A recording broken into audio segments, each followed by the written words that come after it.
equivocación, porque ella fue nacida allá en Costa Chica,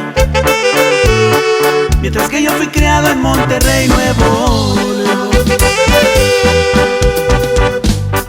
Me cuenta mi abuelita que mi padre y mi madre un día se divorciaron sin ninguna razón, y la hermanita mía fue a vivir con mi padre, mientras que con mi madre yo vivía en Nuevo León. Pasaron 15 años y volví a Costa Chica.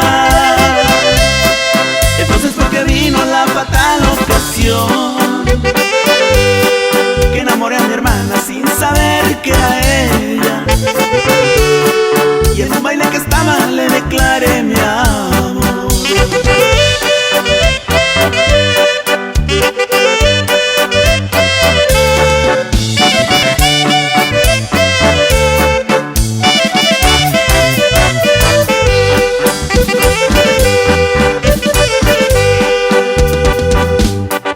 Era que para entonces ya mi padre había muerto,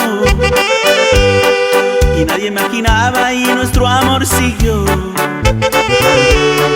Preparamos la boda una tarde en la iglesia, y de su largo viaje mi madre regresó. A la llave de mi novia fue grande su sorpresa. Le gritó al sacerdote: no me los cases, no. Mira que son hermanos, son los dos hijos míos. Y contando la historia ahí mismo murió. Ahora mi pobre novia, mejor dicho mi hermana, está en el manicomio porque se enloqueció.